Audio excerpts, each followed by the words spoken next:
Ini adalah episode ketiga. Pada 2 episode sebelumnya, kita sudah menjawab 3 dari 10 argumen yang selama ini membuat kita yakin bahwa bumi berbentuk bola.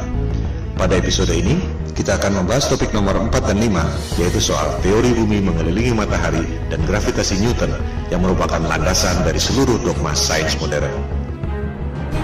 Kita mulai dengan topik keempat, tentang persepsi bahwa Galileo membuktikan teori heliosentrik atau bumi mengelilingi matahari.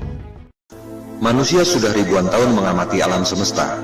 Apa yang mereka lihat adalah sama dengan apa yang kita lihat saat ini jika otak kita tidak dijejali dengan berbagai propaganda sebelumnya. Jangan sekali-sekali meremehkan para astronom kuno, karena merekalah kapal laut bisa menyeberangi benua tanpa kompas hanya dengan melihat formasi bintang. Zodiak yang Anda pakai sekarang merupakan hasil pengamatan mereka. Mereka mampu menghitung gerhana secara akurat. Jika Anda melihat situs resmi NASA, perhitungan astronom kuno masih digunakan sampai sekarang. Mereka mampu menghitung pergerakan bintang selama 25.000 tahun yang disebut sebagai The Great Platonic Year. NASA pun masih menggunakannya sampai sekarang. Jika kita melihat langit, kondisinya persis seperti di planetarium, bahwa kita dan bumi ini diam. Bintang-bintang berputar mengelilingi kita pada langit yang berbentuk kubah. Semua bintang berputar, kecuali satu yang posisinya tak pernah berubah, yakni bintang utara atau North Star. Para astronom kuno memandang bahwa bintang utara terletak pada titik puncak yang merupakan poros kubah. Itu sebabnya bintang utara posisinya tetap, dan bintang-bintang lain posisinya berputar. Kondisi bumi datar dengan langit berbentuk kubah merupakan kosmologi yang umum pada agama-agama besar di dunia.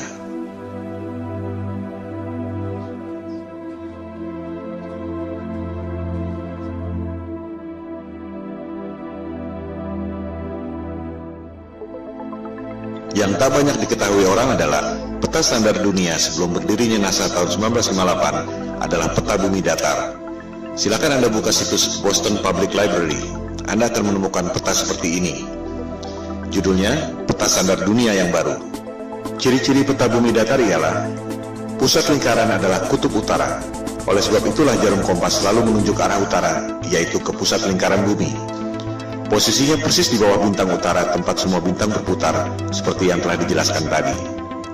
Pulau-pulau dan benua-benua tersebar mengelilingi pusat lingkaran, yakni kutub utara. Sehingga, jika kita terbang dari barat ke timur, akan kembali ke tempat semula di barat, sesuai arah jarum kompas yang selalu menunjuk arah utara, yakni pusat lingkaran bumi. Bagian terluar adalah Antartika, tembok es yang mengelilingi bumi.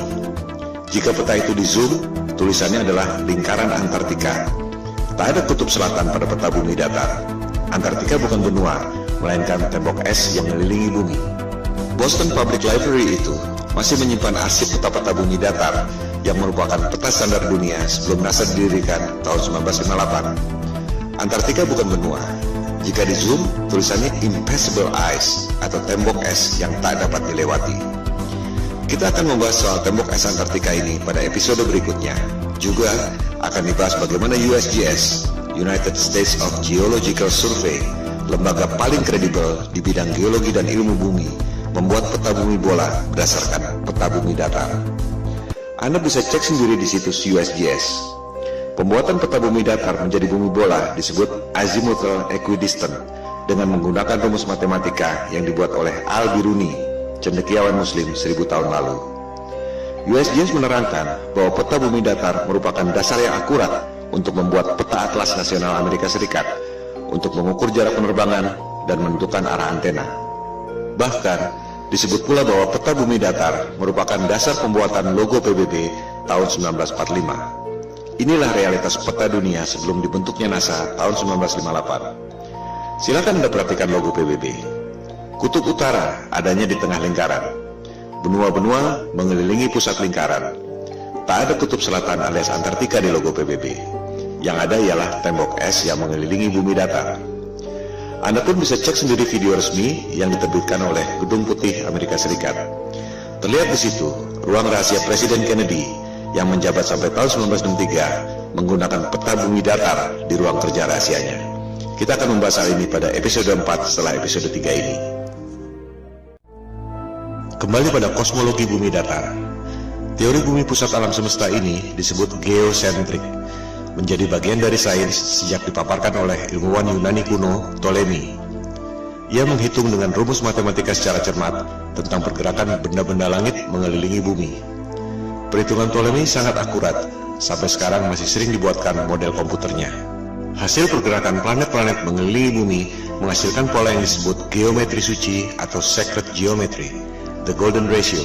Ketika itu, manusia menempatkan scientia atau pengetahuan di bawah sapientia, divine wisdom. Demikian halnya dengan penerus Ptolemei, yakni cendekiawan Muslim Ibnu Sina. Ia mengemukakan tesis tentang langit ketujuh dan seterusnya sebagai lapisan kubah celestial atau kubah bumi itu. Dari pola pergerakan benda-benda langit seperti itu, kita tentu berpikir bahwa pasti ada kecerdasan ilahiyah, Tuhan yang Maha Kuasa, yang membuat ini semua. Bahwa ruh dan kecerdasan kita berasal dari atas, yaitu kecerdasan transendental. Hal itu yang tak diinginkan oleh sains modern yang mempropagandakan bahwa alam semesta terjadi secara acak atau random. Kecelakaan kosmik dalam galaksi mati yang tak bertuhan, di mana kecerdasan Anda berasal dari bawah, yaitu evolusi dari submolekul. Teori bumi mengelilingi matahari juga sudah ada sejak 2500 tahun lalu. Teori ini dikemukakan oleh penyembah dewa matahari, Martianus Capella. Sains barat menganggap teori bumi mengelilingi matahari dikemukakan oleh Copernicus, dilanjutkan oleh Galileo. Padahal Copernicus dalam bukunya mengatakan bahwa ia sangat dipengaruhi oleh Martianus Capella, tokoh pagan alias musyrik penyembah dewa matahari yang hidup 2000 tahun sebelumnya. Kebanyakan orang berpikir bahwa Galileo membuktikan teori bumi mengelilingi matahari, seolah Galileo dihukum oleh otoritas agama karena mengatakan kebenaran, bahwa agama adalah korup, saintis adalah pahlawan. Padahal yang terjadi justru sebaliknya. Silakan Anda cek buku The Genesis of Science yang sudah dirangkum pada Wikipedia. Otoritas agama memberi kesempatan pada Galileo untuk membuktikan teorinya. Justru Galileo yang gagal membuktikannya. Pembuktian saintifik yang gagal dilakukan oleh Galileo ini disebut stellar parallax, yang masih dilakukan orang sampai sekarang. Sederhananya seperti ini. Jika Anda berdiri di posisi A, melihat pucuk pohon C, akan terlihat bahwa pucuk pohon C itu seolah berada di depan tebing X. Jika Anda berdiri di posisi B, melihat pucuk pohon yang sama, akan terlihat bahwa pucuk pohon C itu seolah berada di depan tebing Y. Padahal sebenarnya pohon dan tebingnya tidak berubah. Yang berubah adalah posisi dan sudut pandang Anda. Analogi sederhana itu diterapkan pada sudut pandang kita lewat teleskop, jika betul bumi berputar mengelilingi matahari dalam 12 bulan. Ketika bumi berada di posisi A, katakan pada bulan Januari, kita melalui teleskop akan melihat bintang C, posisinya ada di depan rasi bintang X.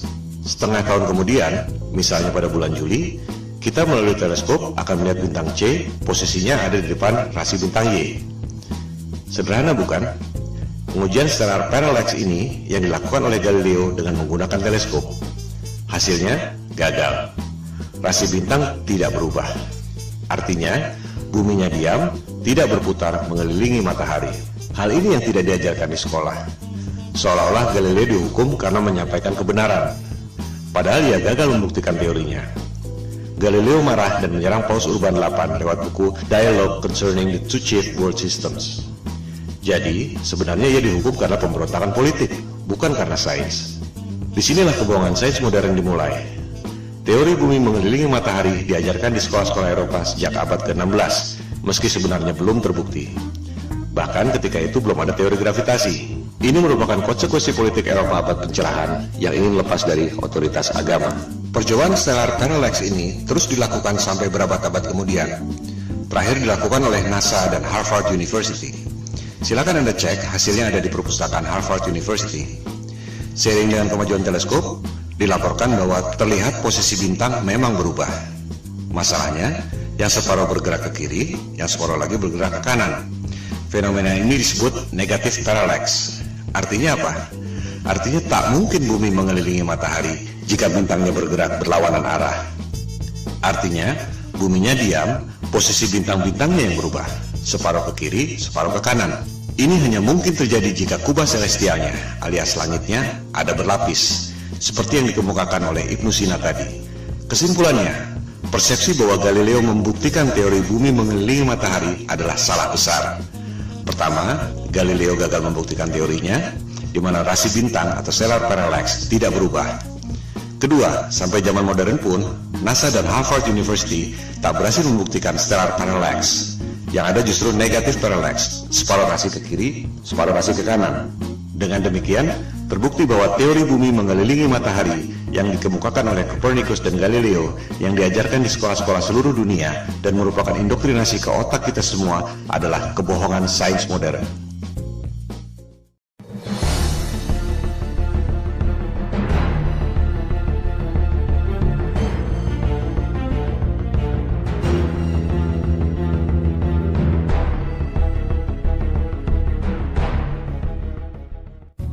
Teori gravitasi adalah fondasi utama yang merasionalkan teori bumi bola mengelilingi matahari.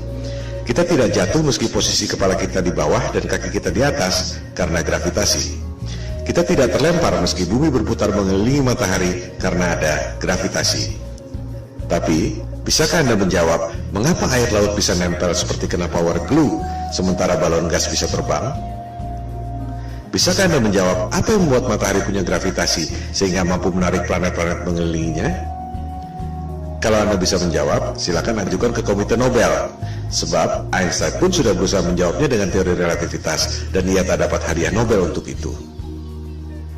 Kebanyakan orang tak menyadari bahwa gravitasi Newton dan juga relativitas Einstein adalah teori, bukan fakta.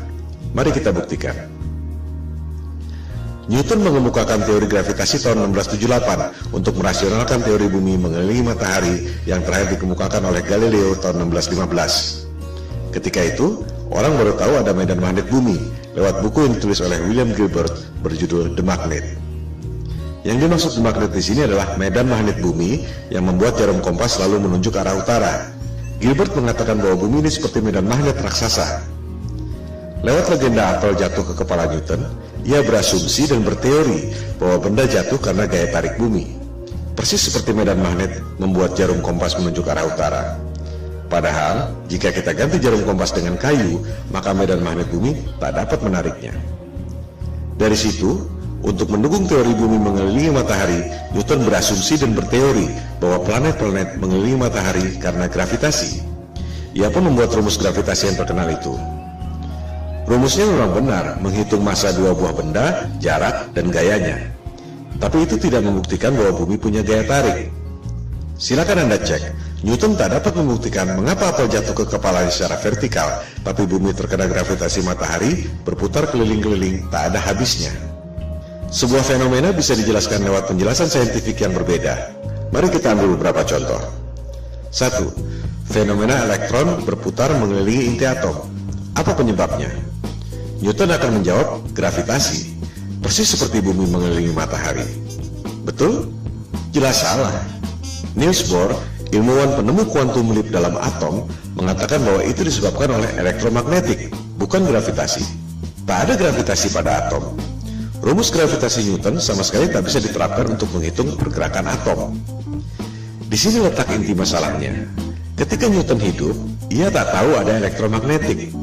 Oleh sebab itu ia berasumsi bahwa planet mengelilingi matahari karena gravitasi.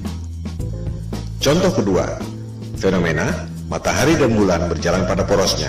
Apa penyebabnya? Newton akan menjawab gravitasi. Memang itu tujuan ia mengemukakan teori gravitasi. Nikola Tesla akan menjawab elektromagnetik. Persis seperti elektron berputar mengelilingi inti atom, suatu hal yang belum diketahui Newton selama hidupnya. Tesla dapat menciptakan semua temuan-temuan yang dahsyat itu yang telah dipaparkan pada episode sebelumnya karena menganggap bumi ini bukan planet yang mengelilingi matahari. Bumi adalah pusat alam semesta yang memiliki energi dahsyat, termasuk menggerakkan matahari, bulan, dan bintang-bintang pada kubah celestial. Ia pun mengatakan matahari dan bulan digerakkan secara wireless oleh medan elektromagnetik yang ada di ether. Lebih jauh lagi, ia mengatakan bahwa kubah bumi atau kubah celestial itu terangkat karena medan elektromagnetik. The only force you need to counter is the electromagnetic force, not gravity. Kata-katanya adalah the only force. Bahasa terangnya, gravitasi adalah ilusi. Tesla pun mengatakan bahwa bintang-bintang menempel pada kubah celestial atau the firmament, bahasa Alkitab Taurat, terjemahan King James. Contoh kasus ketiga, fenomena besi tenggelam dan gabus terapung di air. Apa penyebabnya? Newton akan menjawab gravitasi. Besi tenggelam karena ditarik oleh gaya tarik bumi. Archimedes akan menjawab berat jenis. Besi tenggelam karena berat jenisnya lebih besar dari berat jenis mediumnya, yaitu air. Gabus terapung karena berat jenisnya lebih kecil dari berat jenis mediumnya, yaitu air. Kita lihat, sebuah fenomena bisa dijelaskan dengan paradigma sains yang berbeda. Contoh kasus keempat, fenomena balon helium terbang di udara. Newton dengan paradigma gravitasinya mungkin terpaksa menjawab anti-gravity. Archimedes akan menjawab dengan hal yang sama, berat jenis. Balon helium terbang karena berat jenisnya lebih kecil dari berat jenis mediumnya, yaitu udara. As simple as that. Coba kita simak baik-baik foto ini. Air laut bisa nempel tanpa ada setetes pun yang tumpah. Sementara, kalau kita goyangkan gelas ke atas, air pasti muncrat ke atas sebelum jatuh ke bawah. Padahal, tenaga kita tidak sebesar tenaga samudra. Karena sudah diindoktrinasi sejak kecil dan menganggap bumi bola adalah fakta, kebanyakan orang akan mengatakan bahwa air laut tidak tumpah dan kita tidak merasa bahwa kaki kita ada di atas karena ada atmosfer yang terkena gravitasi. Contohnya adalah gambar ini. Betul? Salah. Itu adalah gambar imajiner tentang medan magnet bumi. Banyak orang mengira gravitasi adalah medan magnet bumi, padahal bukan. Seperti dilihat pada gambar itu, ada jarum kompasnya. Artinya, itu adalah medan magnet bumi yang membuat kompas menunjuk arah utara, bukan gravitasi yang mampu menarik orang ataupun gajah. Gambar tentang gravitasi adalah seperti ini. Di situ tulisannya, gravitasi membuat semua yang ada di bumi ini stabil. Apakah itu gambar ilmiah? Jelas bukan. Kita juga bisa membuat gambar bumi berbentuk kotak, atau bisa juga kita bikin bumi berbentuk trapesium dengan klaim yang sama. Itu semua adalah gambar imajiner. Coba kita perhatikan gambar ilustrasi gravitasi bumi itu. Apa yang janggal? Kita bandingkan dengan gambar medan magnetik bumi sebelumnya. Di gambar kanan itu, kita lihat ada kutub positif, ada kutub negatif. Ada gaya tarik, dan ada gaya tolak. Sama seperti gambar besi magnet. Ada gaya tarik, ada gaya tolak. Ini adalah hukum kekekalan energi. Energi tak dapat diciptakan dan tak dapat dimusnahkan. Hanya bisa berubah bentuk. Contohnya, orang niup balon. Jika balonnya mengembang, pasti paru-paru yang niup itu mengempis. Tak mungkin ada balon mengembang terus jika tak ada energi lain yang mengempis. Inilah hukum kekekalan energi. Nah, itu teori gravitasi. Ada gaya tarik bumi, tapi tak ada gaya tolak. Di mana logikanya? Ini bertentangan dengan hukum kekekalan energi. Sekali lagi, gambar-gambar pendidikan yang canggih-canggih itu adalah gambar imajiner. Tergantung asumsi orang yang membuatnya. Bukan berarti bahwa itu fakta. Newton tak dapat menjelaskan mengapa bumi bisa punya gaya tarik. Yang bisa menjawab itu adalah Einstein tahun 1905. Dia bilang, gravitasi terjadi karena massa yang besar seperti bulan, bumi, matahari membuat ruang dan waktu melengkung. Wow, sungguh ide yang brilian yang tak terpikirkan dalam imajinasi saintis manapun di dunia. Itu yang membuat Einstein seorang jenius yang lain dari yang lain. Sebuah teori yang sangat indah. Pertanyaannya, apakah teori itu betul? Itu cuma teori yang ada dalam tulisan dan gambar, tak pernah ada di alam nyata. Contohnya ini. Orang mencoba menjelaskan teori relativitas Einstein, bagaimana ruang dan waktu melengkung, menciptakan gravitasi yang membuat planet-planet mengelilingi matahari.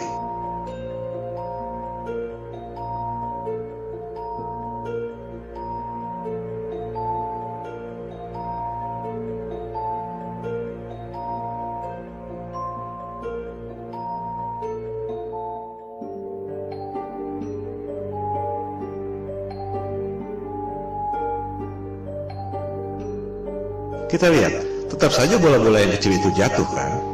Tak mungkin ada benda berputar-putar terus selama ribuan tahun. Ini semua adalah teori ilusi, dan orang sedunia terpesona dengan pertunjukan sulap itu. I hate to say this, but there's no such thing as the force of gravity. Well, I wish I didn't know that. Sorry, say that again, Marcus. There's no such thing as the force of gravity. Well, explain that. I can explain it with some maggots. That's why it took Einstein to realise, it took a genius to realise that there is no force, but all that's happening is the Earth is moving in a straight line, but of course a straight line, or the shortest distance between 2 points, in a kind of curved thing like this, is a circle. It's a circle. Sort of like using psychedelic drugs, say. Gravitasi adalah ilusi, yang nyata adalah elektromagnetik dan berat jenis. Mari kita buktikan.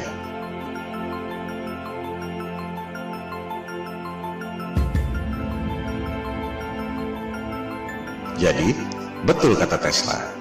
Satu-satunya gaya yang harus kita hadapi adalah elektromagnetik, bukan gravitasi. Elektromagnetik bisa kita buktikan lewat benda-benda nyata, bukan cuma gambar-gambar konsep imajiner seperti gravitasi. Huge alternating electric current. On top is a 1 kilogram aluminium plate. So we hear this noise. What's that noise? It's the vibration of the plate because it's vibrating at 2 times the frequency of this one. Whoa!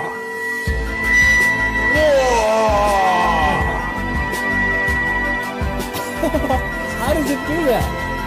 To find out, I've come to the place where it all started, the Royal Institution in London. Ini semua bermula dari abad pencerahan Eropa, di mana kelompok Freemason atau penyembah iblis yang kebanyakan adalah para intelektual, raja-raja, bangsawan, dan aristokrat ingin menggantikan peran agama dan ketuhanan untuk menguasai umat manusia di dunia. Mereka tidak melakukannya dengan tentara seperti Genghis Khan atau Alexander yang Agung. Kaum Freemason melakukannya lewat intelektual, propaganda, dan mind control. Bermula dari teori bumi mengelilingi matahari.